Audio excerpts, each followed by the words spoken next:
There's still a lot of confusion and unknown answers. Anticipation, fear, anxiety, and excitement as CCSD parents and the first group of students get ready to go back to school. I want my kids to go back ASAP. They definitely need some social interaction. They need to be around other children. I have parents telling me that their backpacks are already packed, ready to go. It's been a long time coming. 8 News Now is here to help and break down everything you need to know about sending your kids back to campus. Once we have that first day and get kids back on campus and settle in, a lot of that I know will diminish. Good afternoon, and thank you so much for joining us here for this very special edition of 8 News Now at 4:30. I'm Christian Cáceres. I'm Kirsten Joyce. For the next 30 minutes, we are going to answer all your questions about the return to school, from cleaning to transportation, even lunchtime. 8 News Now reporter Kristen Drummond is here now to break down how some Valley schools have been preparing for this big return. Kristen. Well, Kirsten and Christian, all district elementary schools are expected to follow reopening guidelines provided from the district, but it won't be a cookie-cutter approach. You can expect some variations on each campus as classes move to in-person instruction. So it's just like starting a first day of school all over again. Getting ready to reopen. I have to go to my meeting. Clark County School District elementary campuses work on day-to-day logistics, figuring out staffing, cleaning, meal service, and scheduling for the start of hybrid learning on March 1st for lower elementary students. Making those final tweaks of how many kids are going to be here. The new instruction model incorporates a rotating cohort system of A, B, and C. Cohort A will go to school in person on Mondays and Tuesdays and do distance learning Wednesday through Friday. Cohort B will be on campus Thursdays and Fridays and do distance learning Monday through Wednesday. Cohort C continues full-time distance education. So it's been exciting, but also a daunting task to do in short order. Ryan Lewis is principal at Gerheim Elementary School. He says teachers prioritize staying with their students and willingly agreed to teach both online and in-person classes to do that. A teacher could have a cohort A group of students present, and the remaining of their students in that class are on cohort C, but they are live streaming parts of the day to make sure that there's direct contact and direct instruction happening for all kids.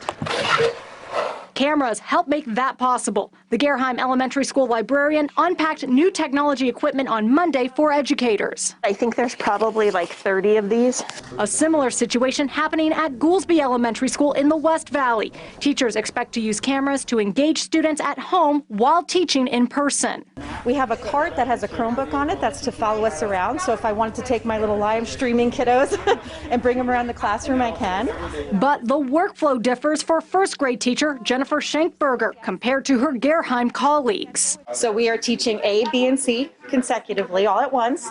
I have a pretty even distribution, a little bit less at home, but I do have a solid 7 students at home who are joining in every single day for that live instruction. Elementary schools making these determinations based on what's best for their communities. Goolsby's principal, Danny Eichelberger, expects a high return rate. There's high percentages of student return. I think in second grade we have 80% of students returning. The assignment, do we have to do it? All CCSD schools are making adjustments to socially distance students and follow health and safety guidelines. But Superintendent Dr. Jesus Jara says expect variations at each site. We are not shying away and giving school leaders the autonomy to do different things.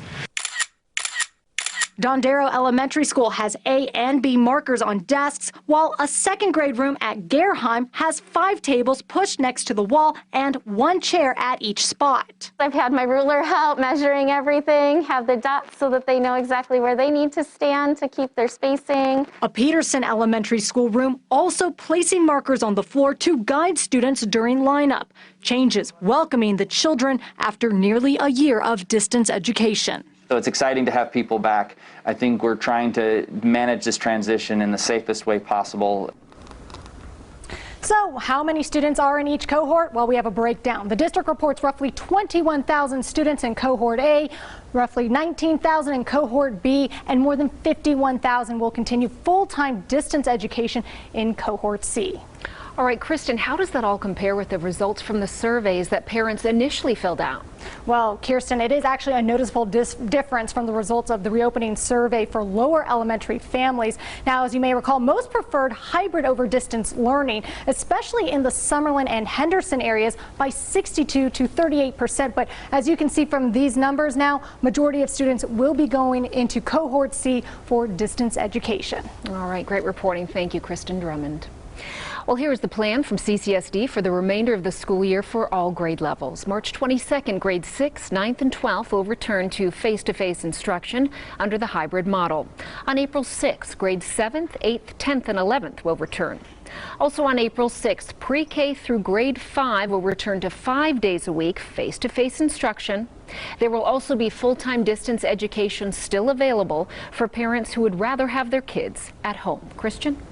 Well, let's take you through your child's day through the district's eyes. That starts from the moment even before they get to school. Now, here's a look at procedure if your child rides the bus. According to a new plan from the Transportation Department and the Health District, buses can operate at 50% capacity, which amounts to about 28 kids per bus. Students will be required to wear a face mask the entire time and use hand sanitizer when getting on and off. There's also specific steps when it comes to loading students. Take a listen. Drivers will load the bus from the back to the front and unload from the front to the back.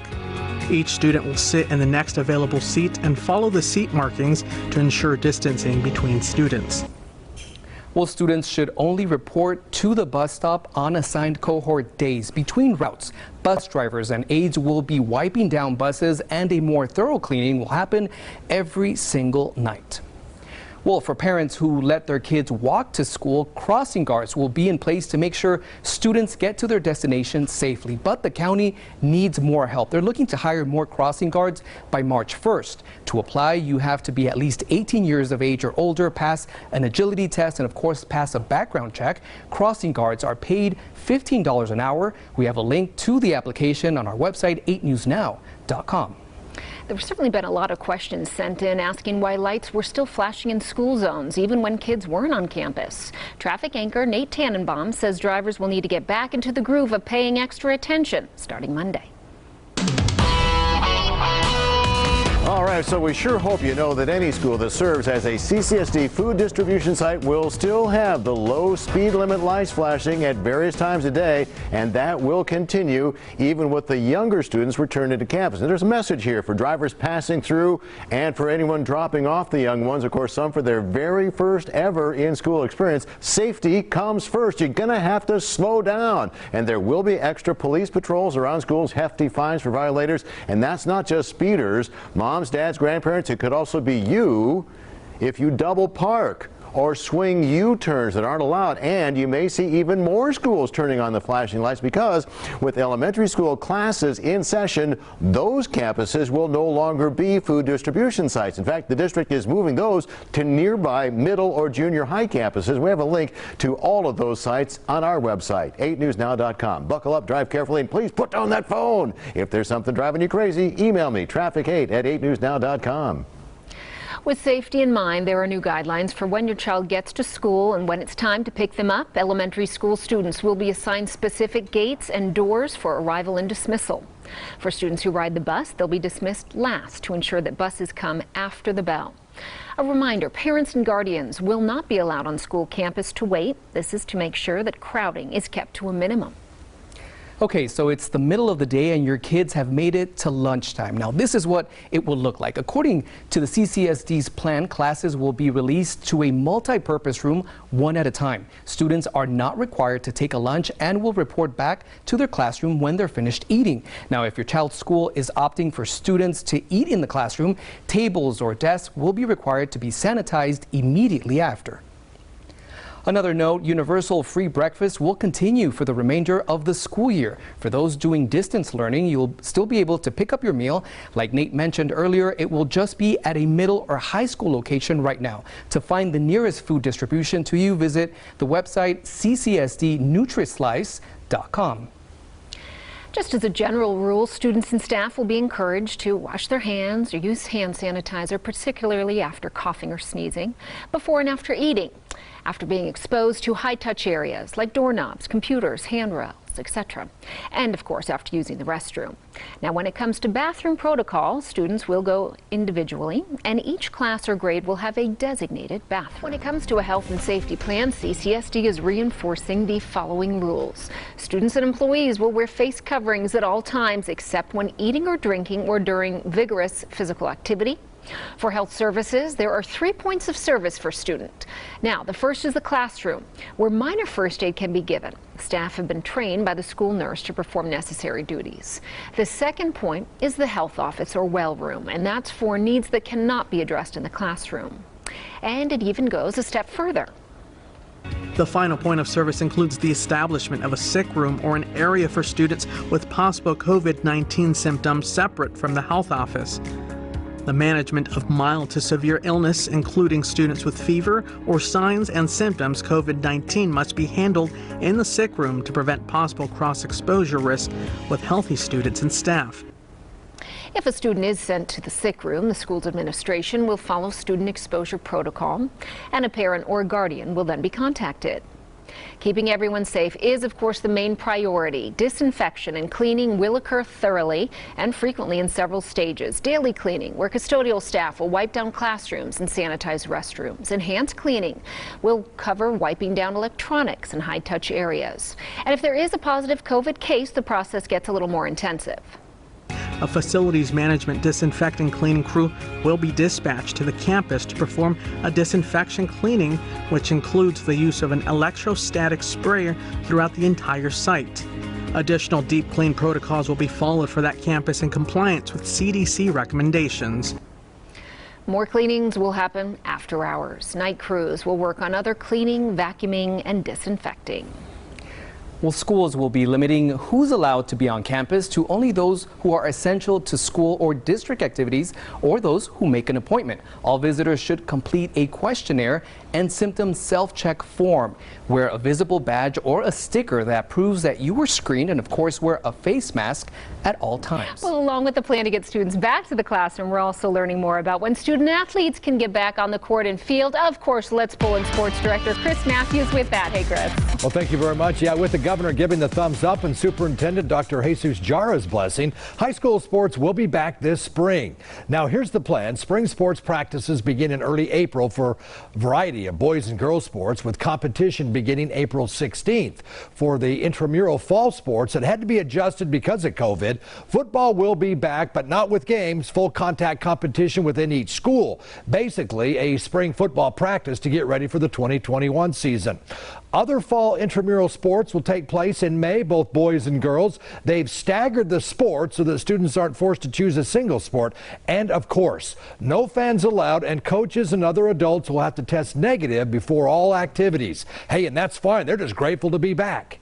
There's some very good baseball players that played 2 years of JV baseball that potentially could have not, put on a varsity uniform and played a varsity game that are college athletes. During the fall, to keep myself and the boys motivated, but we kept working, and now we have to go to play a season, so everyone's ready, and it's a great feeling. Oh, it must be a great feeling, certainly. Now the kids will have a chance to showcase those skills as college recruiters can now look to Las Vegas once again. Activities also like theater, band, drill teams also expected to return. Kirsten. Great news. Thanks so much. This week, Dr. Jara had a one-on-one with parents to answer questions about getting back to school and the timeline moving forward. One particularly vocal group was parents of seniors. They want to know how their students will be celebrated when it comes to things like graduation. Dr. Jara says for now, plans remain fluid.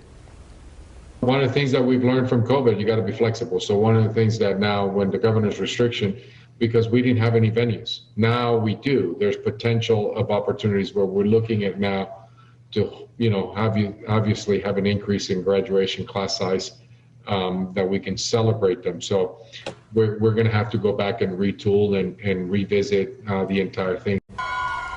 Well, as of now, Dr. Jara says he's largely taking cues from the governor and county COVID restrictions before any large celebration or gathering is set in stone. Kirsten?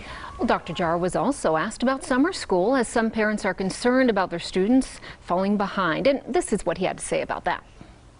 One of the things is recommendations from the stimulus money that's coming eventually to get to us is that there is some kind of accelerated mechanism for children, whether it's summer school or extended year, whatever we want to call it.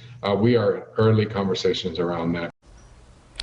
Dr. Jara says as conversations progress, the district will let parents know sooner rather than later so they can make plans, of course, for their children.